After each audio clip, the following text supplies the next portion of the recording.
네, 안녕하세요. 이번 차시는 회계관리 업무 시스템의 마지막 학습인 고정자산 등록 및 결산 업무 시스템에 대해서 한번 선생님이랑 같이 실습해 보도록 하겠습니다. 자, 우선 화면을 보시겠습니다. 우리 그 성공가구의 회사에서 1월 3일에 고정자산을 취득을 했네요. 보시니까 기계장치 2개, 차량 운반구 이 3개의 자산을 취득을 했는데 이 자산은 어디에다 입력하냐? ERP 시스템에 보시면은요. 회계관리에서 그 다음에 고정자산 관리 클릭을 하시면 처음에 고정자산 등록이 있습니다. 여기를 클릭하셔가지고요. 아까 선생님이 기계장치라고 했죠? 그러면은 옆에 기계장치를 검색을 하시고 조회 버튼을 누르면은 아무것도 안 나와 있을 거예요. 그럼 여러분들 그 예시 문항에 봤다시피 고속 절단기라고 이렇게 써주시면 됩니다. 그러면 코드 번호는 자동으로 1번이라고 매겨지고요. 우측에다가 취득원가 5천만 원, 그리고 상각 방법은 정액법, 내용 연수는 10년. 그렇게 하다 보면은 감가상각비가 자동으로 계산이 되고요. 취득 수량은 하나고요. 그 다음에 경비 구분은요 500번대로 해주시고요. 그리고 생산 1팀이 관리하고요. 업종은 제조업으로 이렇게 간단하게 주어진 자료를 보고 입력을 하시면 되겠습니다. 자, 두 번째 기계장치 입력해 보도록 할게요. 두 번째 기계장치는요 에어 공구고요. 똑같은 방법으로 3천만 원 주고 취득을 했고 상각 방법은 정액법이고 내용 연수는 10년입니다. 그리고 취득 수량 하나, 마찬가지로 경비 구분은 500번대, 그리고 관리부서는 생산 1팀에서 관리하고요. 업종은 제조업이라고 고속 절단기하고 똑같이 입력을 해주셔서 입력을 완료하시면 되겠습니다. 마지막 자산은 차량 운반구가 되겠습니다. 그러면 기계장치에서 차량 운반구로 바꿔주시고 조회 버튼 누르면 이렇게 빈칸이 나오는데 마찬가지로 5톤짜리 트럭 입력해 주시고요. 그 다음에 취득원가는 2천만 원, 정액법, 내용 연수는 5년입니다. 그리고 이제 중요한 거는 아까 경비 구분이 500번대였는데요. 차량 운반구는 이렇게 영업부서에서 활용하기 때문에 경비 구분을 판매비와 관리비인 800번대로 해주시면 되겠습니다.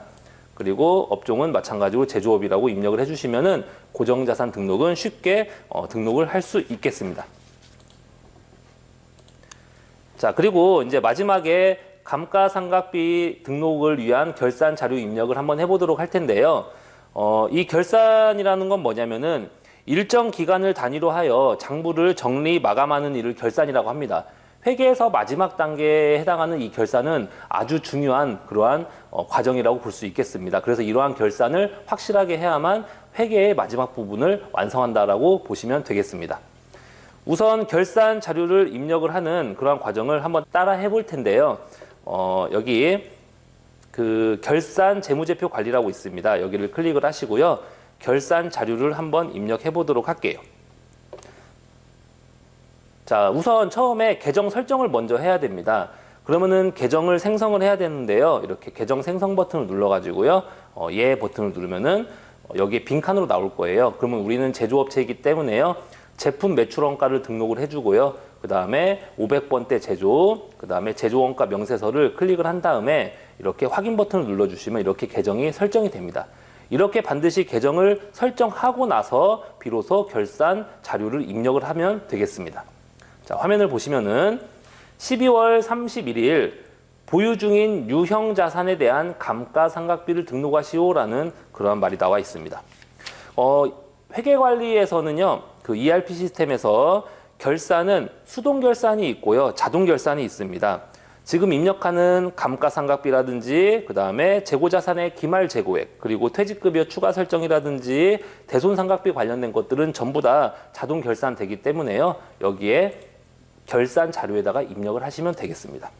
자, 그럼 한번 입력해 보도록 할게요. 자, 우선 1월부터 12월까지 이렇게 조회 기간을 설정한 다음에 조회 버튼을 한번 클릭을 해 보겠습니다. 자, 그리고 우리 지금 문제가 감가상각비를 등록을 하라고 했는데 감가상각비가 얼마인지 모르잖아요. 그러니까 우리 그 시스템에서 고정자산 관리에서 우리 감가상각비 현황이 있습니다. 감가상각비 현황을 한번 클릭해 보도록 할게요. 자, 그리고 조회 버튼을 한번 눌러 보도록 하겠습니다. 그러면은 방금 전에 등록했던 기계장치하고 차량 운반구가 이렇게 나올 수 있습니다. 그러면은 기계장치는 단기 감가상각비가요 800만 원이 되고요. 차량 운반구는 400만 원이 되겠습니다. 자, 이 금액 잘 기억해 두시고 입력 한번 해보도록 할게요. 자, 결산 자료 입력에서 조회 버튼 누른 다음에 여기 넘버를 한 38번 정도 볼까요? 38번 정도 보면은 기계장치라는 계정 과목이 나와 있을 텐데요. 붕괴 대상 금액에다가 이렇게 800만 원이라고 입력을 하고 바로 감가상각 우측 상단에 있는 감가상각 버튼을 한번 눌러볼게요. 그러면은 감가상각을 뭐 계속 하시겠습니까? 예 누르면은 이렇게 자동으로 38번에 기계장치에 이렇게 자동으로 붕괴가 완성이 됐습니다. 그런데 아까 차량 운반구는 400만 원인데 선생님 이거는 입력 안 해요. 이거는 그 판관비에 해당되기 때문에요. 자동 등록이 됩니다. 그러면 자동 등록이 되어 있나 한번 살펴보도록 할게요. 넘버 68번 한번 보도록 할게요. 넘버 68번 보니까 차량 운반구 계정 과목 붕괴 대상 금액이 400만 원이라고 자동 등록이 되어 있는 것을 확인할 수 있습니다. 자, 이렇게 입력을 하시면 되겠습니다. 자, 두 번째 결산 보도록 하겠습니다. 자, 두 번째 결산은 대손상각비를 등록하는 그러한 문제입니다. 그런데 대손상각비를 등록을 할 때 가장 먼저 해야 될 거는요. 10월 31일자 합계 잔액 시산표를 조회하는 게 먼저 우선되어야 됩니다. 자, 한번 조회를 한번 해보도록 할게요. 자, 합계 잔액 시산표는 어디에 있냐? 방금 클릭했던 결산 자료 입력 바로 밑에 있습니다. 이거를 클릭을 해서요. 합계 잔액 시산표를 2021년 12월 31일로 우선 조회를 한번 해보도록 하겠습니다. 자, 문제를 다시 한번 보도록 할게요. 합계 잔액 시산표를 조회해서 매출 채권에 대한 대손충당금 결산 자료 입력에 등록하시오라고 했습니다. 그리고 대손 추정액은 매출 채권 계정 잔액의 1%라고 이렇게 명시되어 있습니다. 그러면 매출 채권이 뭐냐? 두 가지가 있습니다. 첫 번째는 외상 매출금이고요. 두 번째는 받으러움입니다. 그래서 여기에 대한 금액을 알기 위해서 합계 잔액 시산표를 조회를 했습니다. 조회를 하니까 우리 매출 채권에 해당하는 외상 매출금이 여기에 있고 그 다음에 그 밑에 받으러움이 여기에 있습니다. 외상 매출금 잔액을 봤더니 얼마인가 봤더니 2억 4,300만 원입니다. 그러면 2억 4,300만 원의 1%를 추정을 하라고 했으니까 곱하기 0.01을 했습니다. 그래서 이 곱하기 0.01 한 금액을 여기에다가 입력을 하려고 했는데 외상 매출금 밑에 뭐가 있죠? 그렇죠. 외상 매출금 밑에 외상 매출금에 대한 대손충당금이 있습니다. 그리고 받으러움에 대한 대손충당금도 있는 것을 확인할 수 있습니다. 이처럼 각각 매출채권 잔액에 대한 대손충당금이 존재하고 있으면 1%의 금액을 추정한 다음에 이 대손충당금 금액만큼 빼주셔야 돼요. 그래서 최종적으로 계산을 하면은 외상 매출금은 2억 4,300만 원 곱하기 0.01 그렇게 해주시고요. 그 다음에 마이너스 외상 매출금에 관련된 대손충당금 100만 원을 빼주시면은 143만 원이 나옵니다. 마찬가지 방법으로 받으러움 잔액이 5천만 원입니다. 그러면 5천만 원의 1%니까 5천만 원 곱하기 0.01을 해주고 거기에다가 받으러움에 대한 대손충당금이 30만 원이 있죠? 그러면 이 30만 원을 빼주셔야 돼요. 그러면 얼마가 나오느냐? 20만 원이 나옵니다. 그러면 그 금액을 기억하고 시스템에다가 입력을 하시면 되겠습니다. 어디다 입력하냐? 결산 자료 입력에다 입력을 하시면 됩니다. 자, 여기 보시면은요. 그 83번, 넘버 83번을 한번 보도록 할게요. 83번에 보면은 대손상각에 관련돼서 외상 매출금도 있고 받으러움도 있죠. 그러면은 아까 여러분들이 계산한 그 금액을 여기 붕괴 대상 금액에다가 143만 원을 입력해 주시면 되고요. 그 다음에 받으러움에 관련된 붕괴 대상 금액도 20만 원을 여기다가 똑같이 입력을 해 주시면 되겠습니다. 자, 이렇게 입력을 하면은 되겠습니다. 자, 그 다음 화면 보도록 할게요. 자, 그 다음 화면은 결산 자료 입력에 다음에 기말 재고액을 입력하시오 라고 써 있습니다. 기말 재고액. 그러면 기말 원재료 재고액은 300만 원이고 기말 제품 재고액은 얼마죠? 그렇죠. 1,000만 원이라는 금액이 있습니다. 이 금액을 잘 기억하셨다가 한번 입력해 보도록 할게요. 자, 우선 기말 원재료 재고액을 입력해 보도록 하겠습니다. 넘버 한 21번 보도록 할게요. 넘버 21번을 보면은 기말 원재료 재고액이라고 있죠? 여기에다가 300만 원 입력해 주시고요. 그 다음에 56번 보도록 할게요. 자, 이건 익숙해지셔야 돼요, 여러분들이. 56번에 보면은 기말 제품 재고액이라고 있죠? 여기 붕괴 대상 금액에다가 1000만 원이라고 입력을 하시면은 모든 게 입력 완료가 되겠습니다. 자, 그렇게 결산 자료를 입력을 하면은요, 전표를 생성을 하고 이거를 조회할 수 있어야 됩니다. 자, 전표를 한번 생성해 보도록 할게요. 자, 시스템에 결산 자료 입력에다 여러분들이 해당되는 붕괴 대상 금액을 뭐 기계장치라든지 기말 제품 재고액이라든지를 막 입력을 했을 거예요. 이렇게 입력을 하시면은요, 여기에 붕괴 버튼이 있습니다. 우측 상단에. 이 붕괴 버튼을 이용을 해서 예 버튼을 눌러 주셔야 됩니다. 그러면은 원가 대체 뭐 이런 것들이 체크가 되고요. 전표 발행 버튼을 클릭을 해주시면은요, 이렇게 전표가 생성된다라는 것을 알 수 있겠습니다. 여기 전표 발행 당연히 눌러 주셔야 되겠죠? 자, 전표 발행이 완료되었습니다. 이렇게 창을 보고 확인 버튼을 눌러 주시면 되겠습니다. 자, 그리고 우리가 그 수동으로 해야 되는 거는요, 기간 비용 현황에서는 수동으로 하셔야 돼요. 저번 시간에 기간 비용 입력을 한번 했는데요. 그걸 한번 살펴보도록 할게요. 전표 장부 관리에서 밑에서 중간쯤 보면은요, 기간 비용 현황이라고 있습니다. 여기를 클릭을 한번 해볼게요. 자, 그리고 조회 버튼 눌렀더니 7월 1일자로 그 성급 비용 처리해가지고요, 하나 입력했던 기억이 날 거예요. 자, 이것도 마찬가지로 우측 상단에 전표 발행 버튼을 눌러주시고요. 이것도 마찬가지로 이렇게 전표 발행을 해 주셔야 됩니다. 선생님이 이제 전표 발행을 했기 때문에요, 이렇게 입력한 게 없는데요. 전표 발행이 됐을 겁니다. 자, 이렇게 전표 발행 버튼을 눌러주신 다음에요, 그 7월 1일자 2020년으로 되어 있는데요. 이거를 2021년 1월부터 2021년 12월로 간 다음에 전표 발행을 한번 눌러보겠습니다. 자, 그럼 이렇게 전표 발행이 성공적으로 완료된 것을 확인할 수 있습니다. 그러면 결산 자료 입력에서도 전표 발행을 했고요. 그 다음에 기간 비용 현황에서도 전표 발행을 했습니다. 이렇게 발행된 전표는 전부 다 미결 전표입니다. 이러한 미결 전표를 여러분들은 승인 전표로 바꿔줘야 됩니다. 그럼 로그아웃을 하시고요. 양창의로 로그인을 한 다음에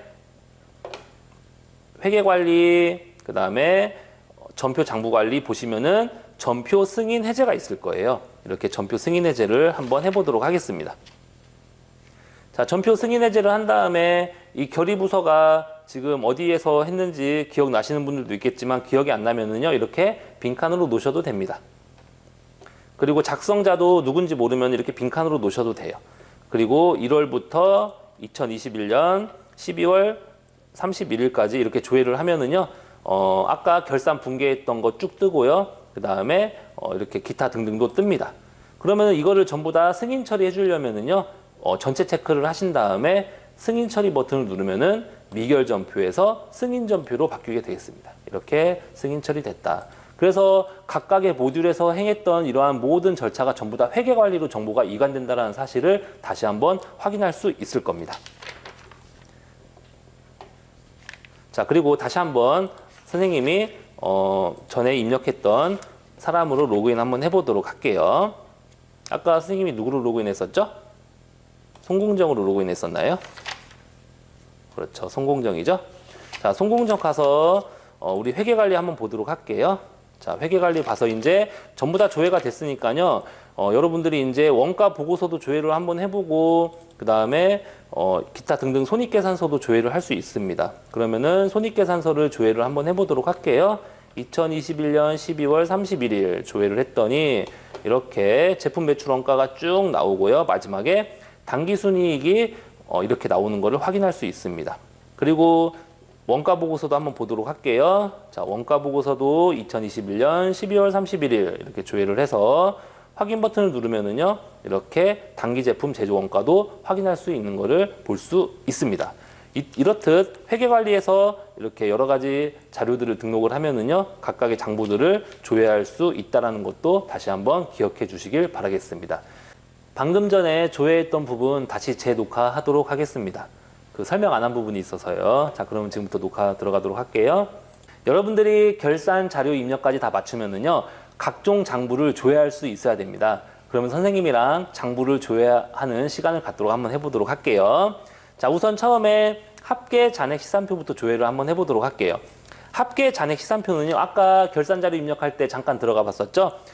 입력된 자료가 대차 차액이 없이 정확하게 처리되어 있는지 확인할 수 있는 그러한 기능이 있는 합계 잔액 시산표인데요. 자, 합계 잔액 시산표 12월 31일자를 조회 한번 해보도록 할게요. 이렇게 조회를 하면은 방금 말했던 것처럼 대변 잔액이 7억 6,400만 원 돈, 그리고 차변 잔액이 7억 6,400만 원 돈, 이렇게 일치한다는 사실을 알 수 있습니다. 즉 대차 차액이 없다라는 것을 확인할 수 있는 기능이 있다라는 사실입니다. 자, 그 다음에 우리 원가 보고서를 조회 한번 해보도록 할게요. 이렇게 원가 보고서는요, 손익계산서의 매출원가가 어떻게 산출된 것인지 그 내역을 기록하는 재무제표 부속 명세서입니다. 한번 보도록 할게요. 2021년 12월 31일자 조회를 해서요. 여기 보시면은 제조원가 명세서로 되어 있을 거예요. 이렇게 확인 버튼을 눌러볼게요. 자, 눌러보시면은 맨 마지막에 단기 제품 제조 원가가 이렇게 금액이 2,800만 원으로 나와 있는 것을 확인할 수 있겠습니다. 자, 그 다음에는 손익계산서를 보도록 할게요. 손익계산서는 다들 아시죠? 일정 기간 경영 성과를 나타내는 이러한 동태적인 보고서를 의미합니다. 2021년 12월 31일자 조회 버튼을 한번 눌러보도록 할게요. 조회 버튼을 누르니까 이번 단기 단기 순이익이 이렇게 나왔다라는 것을 확인할 수 있습니다. 자, 그러면은 마지막으로 재무상태표를 조회 한번 해보도록 할게요. 손익계산서는 이렇게 1년이라는 기간 동안 조회를 하는 이러한 동태적인 보고서입니다. 하지만 재무상태표는요, 동태적인 보고서가 아니라 이렇게 정태적인 보고서입니다. 즉 일정 시점에 기업의 재무상태표를 나타내는 표입니다. 내가 6월 30일자 재무상태표를 보고 싶다 그럼 6월 30일이라고 입력하시면 되고요. 연말 걸 보고 싶다 그러면은 마찬가지로 2021년 12월 31일자를 조회하면 되겠죠. 이렇게 조회를 하면은 자산이라든지 부채라든지 자본이라든지의 금액을 한눈에 확인할 수 있다는 장점이 있습니다. 이처럼 각종 장부를 조회하는 그러한 방법 반드시 기억하시길 바라겠습니다. 자, 여기까지가 회계관리 업무 시스템에 대한 전반적인 내용이었고요. 다음 시간에는 구매자재 관리 및 영업관리에 대한 전체적인 내용에 대해서 학습해보는 시간 갖도록 하겠습니다. 자, 감사합니다.